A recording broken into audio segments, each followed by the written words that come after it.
Naona mabegi mwenyewe yavuta wapiga kelele mchana wote huu. Haya, mke wetu aelekea wapi? Ama umetambua kuwa hauna thamani yoyote kwa John, ndio sasa unaondoka? Mimi si nilikwambia? Nilikuambia thamani ya mwanamke akiolewa ni apatie mumewe watoto.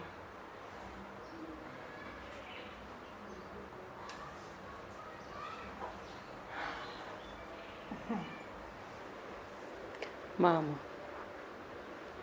tangu John alivyonileta kwako siku ya kwanza, mama, umekuwa ukinidhulumu. Mama, umekuwa ukinidharau. Lakini nimetulia. Nimevumilia haya yote na kuhakikisha nyumba yetu ina amani. Hata japo siku zote umeng'ang'ana nijione sina thamani. Umeitia ndoa yangu uchungu sana mamangu.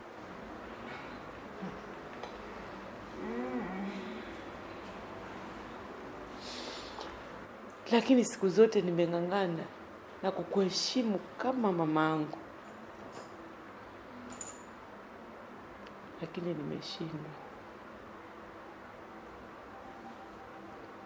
Unauliza naenda wapi?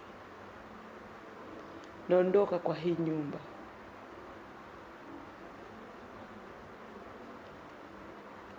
Machozi na huzuni. Lakini moyoni na furaha sana. Angalau yule Mungu anayebariki wanyonge na kuaibisha wenye kiburi kama wewe amenibariki na mimi na tunda la tumbo langu.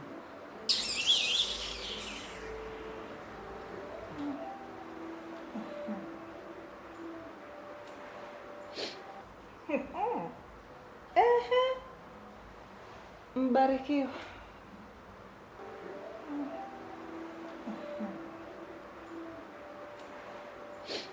Naondoka. Sio eti siwezi kupigana na wewe ama kukabili usaliti uliofanyiwa na Jennifer.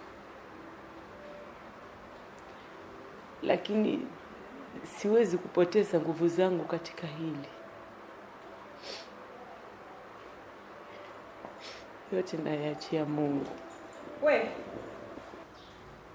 hebu nisikize wewe. Mimi ningelijua kuwa wewe hauna thamani kwa mwanangu, nisingekubali olewe hapa. Tena unishukuru sana.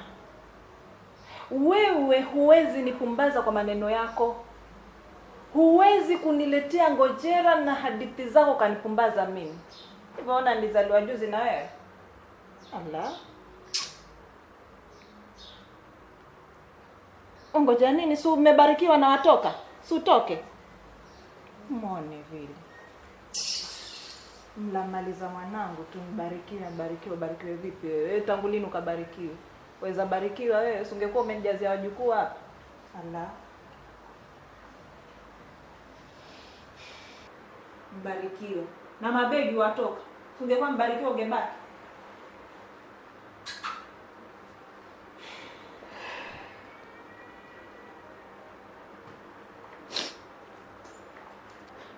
Natamani hayo maneno siku moja asije akakurudia. Mama, wewe huna uwezo wowote. Huna uwezo wowote. Na kweli ungekuwa na uwezo, basi Mungu akikuhusisha. Lakini kwa sababu huna uwezo, ndio Mungu hakukuhusisha katika baraka zangu. Acha niende ili ubaki na huyo unayempenda. Nimebarikiwa na huku bado waenda. Ulikuwa utabaki na baraka. Wasalimie huko endako. Mbarikiwa wangu.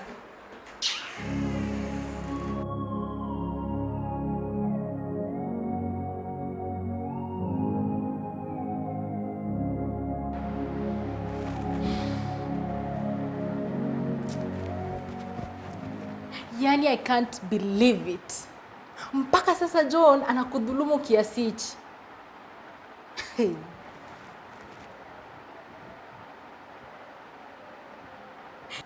Yaani mpaka imefikia kiwango cha kukufukuza kutoka nyumbani mwako. Hai. Na mbona huyo John anakubali kutawaliwa hivi na Jennifer? Hai.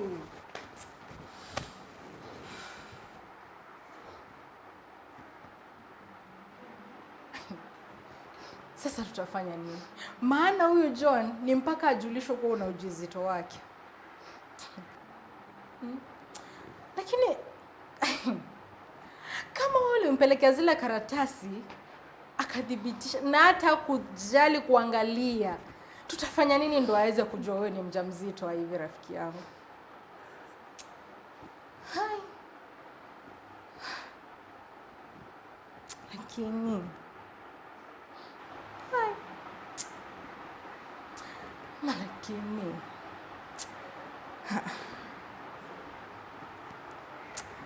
okay. Ama hivi, ama wewe unaona tufanyeje kweli? Ndo tumjuze tu kuhusu hili.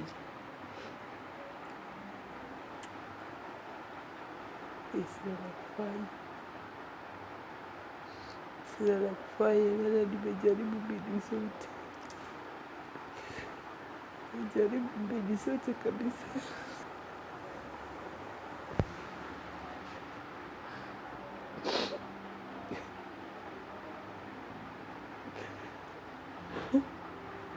Nimejaribu mbinu zote lakini sikufaulu.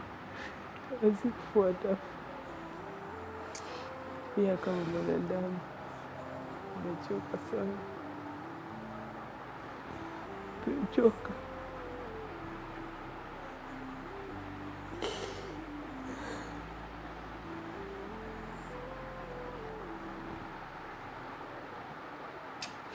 Lakini ya hivi, kweli suluhisho ilikuwa ni mpaka utoke kwako?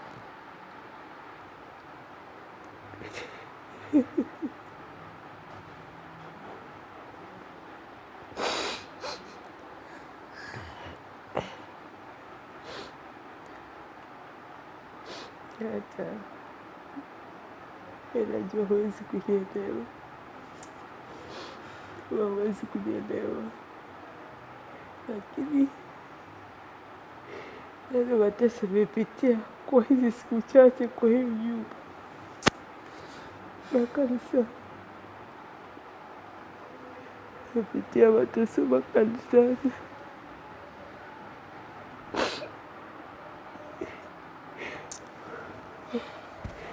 Naomba tu nikae hapa kwako siku kidogo tu. Siku kidogo tu.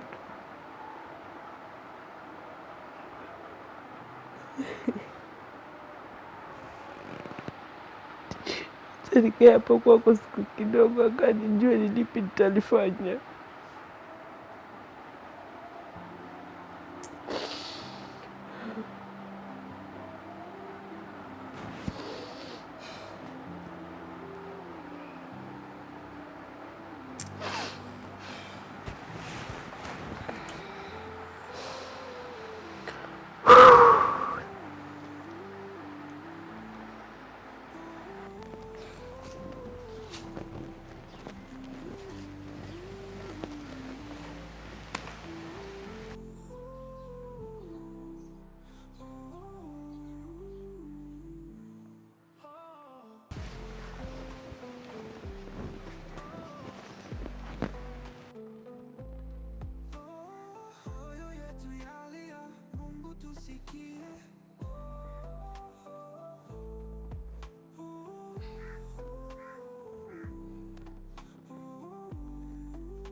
Hello.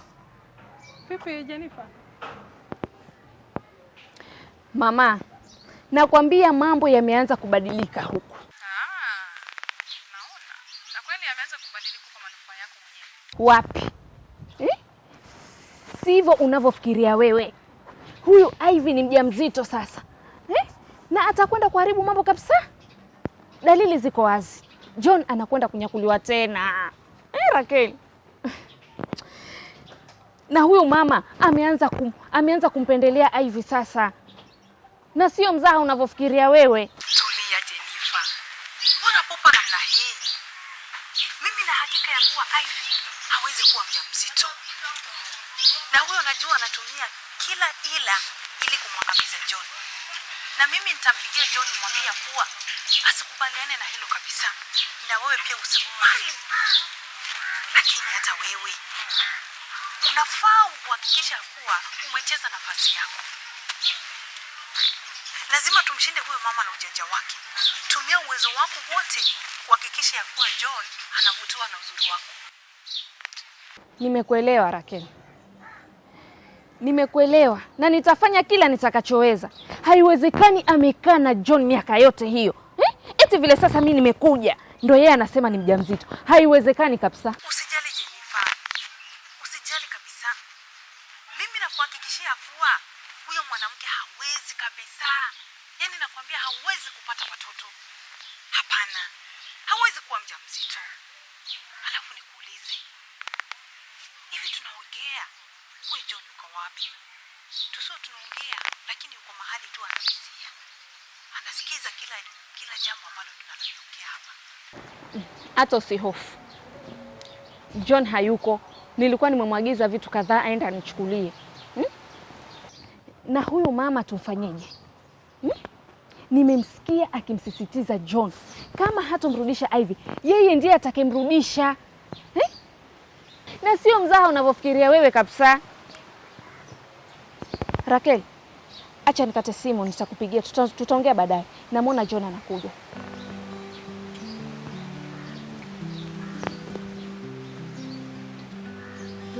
Safari sio lele mama.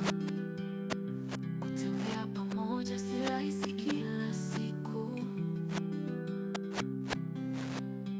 Upendo wa kweli hauishi kwa raha. Ni kujitolea, ni kuwa na subira. Unapopitia magumu usife moyo. Fahamu kuwa kila dhoruba itapita. Mungu amewaweka pamoja kwa upendo. Mshikamane muwe kwa hekima. Mpenzi, darling, mbona kakuboeka nawe?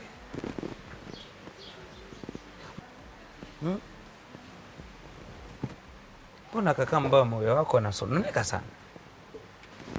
Basi tabasamu nawe. Tabasamu nawe. Unajua mimi kugombana na mama ilikuwa si bure. Na punde tu utaona matokeo yake. My dear. Unajua nini? Mama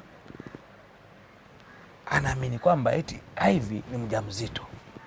Na hata sasa hivi ukimwambia lolote, hasikizi la mwadhini wala mteka maji msikitini.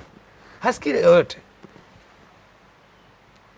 Sasa hata ukimwambia chochote hata kusikiliza. Lakini mimi nilikuwa nasema kama hiyo dhana yake ni ya ukweli kwamba eti Ivy ni mjamzito, basi mimi sioni ubaya kwamba Ivy aje ajiunge na sisi.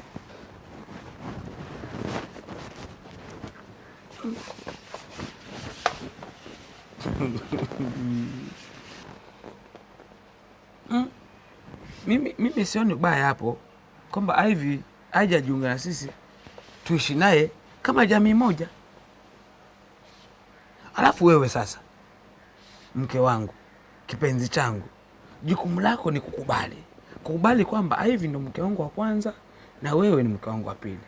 Ukikubali tu hivyo, Ivy hatakuwa mzigo kwako. Unajua nini? Kwa vitu vyote unavyozungumza, hakuna linaloniudhi mimi kama wewe kuniambia nimtambue Ivy kama mkeo. Hata una haya John. Hauna haya kabisa kuniambia nimtambue Ivy kama mke wako. Sikiza nikwambie. Mimi sijali kama Ivy atafaulu kukupumbaza kwamba ana ujauzito. Lakini akirudi katika hii nyumba, akae kwenye laini yake na mimi yangu. John, mimi ni mke wako na wala sio kijakazi wake. Na mimi najua tu Ivy ana nia mbaya na mimi na mtoto wangu. Na ikiwa wewe sio mwanaume tosha kunilinda mimi, wala hauna busara kujua unapohadaiwa ili umpoteze yule unayempenda, nitaondoka katika hii nyumba kumlinda mwanangu. Eti? Utaondoka? Uende wapi? Uende wapi wewe hapa? Nilikuoa mimi. Wewe hapa ni mke wangu na hapa ndo kwako. Hakuna kuondoka. Marufuku. Oh! Kwa hiyo sasa umekumbuka umenioa. Kumbe hujasahau kuwa mimi ni mke wako. Wow! Lakini sikia nikwambie. Ivy akirudi katika hii nyumba, mambo mengi yatabadilika. Na licha ya kwamba nitaondoka hapa, nitaavya hii mimba. Nini? Shika hili na uelewe. Nitaavya hii mimba. Nitaitoa. Nitaavya hii mimba. Nitaitoa. Utaavya mimba nani wewe? Mtoto wa nani utamtoa wewe? Nitaavya hii mimba kisha nitafute mwanaume ambaye atanipenda, ambaye atanijali, ambaye atanithamini na ambaye atakuwa karibu yangu ninapomhitaji.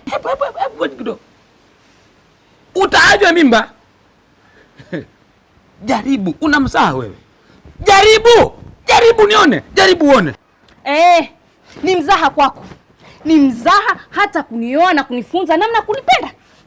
Hivi John, unafikiri mimi nitaweza kupenda mwanaume mwingine jinsi ninavyokupenda wewe? Haiwezekani. Huko nje wanaume wengi wananing'ang'ania. Alafu mume wangu mwenyewe hataki hata kuniona.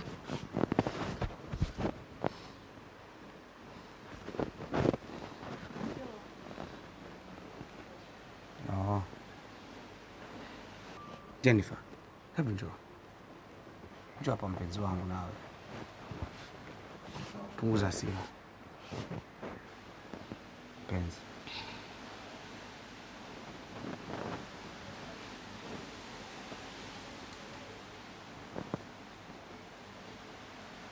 Nakupenda sana. Mimi namstaki kukaa mbali na wewe. Sawa? Yaliyopita yamepita. Tugange ajayo sasa. Nakupenda. Pole kwa yote, samahani. Nitakuwa na wewe kila wakati. Ukinihitaji hata usipokuwa unihitaji, utanifukuza. Nitakuwa pamoja na wewe. Kweli. Pole sana. Mimi namstaki kuwa mbali na wewe mpenzi wangu. Nakupenda. Nakupenda sana. Mimi namstaki kukaa mbali na wewe. Sawa? Yaliyopita yamepita. Tugange ajayo sasa. Nakupenda. Pole kwa yote, samahani. Nitakuwa na wewe kila wakati. Ukinihitaji hata usipokuwa unihitaji, utanifukuza. Nitakuwa pamoja na wewe. Kweli. Pole sana. Mimi namstaki kuwa mbali na wewe mpenzi wangu. Nakupenda. Sawa. Sijali, punguza jazba. Sasa niruhusu kamwone mama kwanza. Na mkao kidogo na mama, niongee naye mawili matatu, tena baadaye nitakuja kule chumbani. Sawa? Acha nikamwone mama hapo, niongee naye baadaye nitakuja huko chumbani. Tafadhali. Nakupenda sana.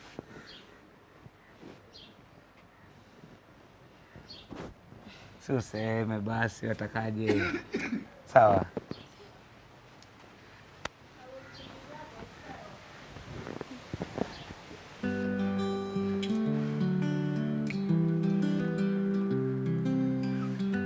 Ndoa na safari sio lele mama, kutembea pamoja si rahisi.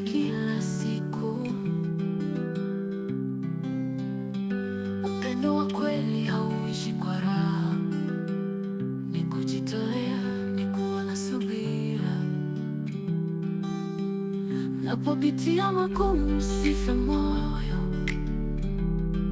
fahamu kuwa kila dhoruba itapita. Mungu amewaweka pamoja kwa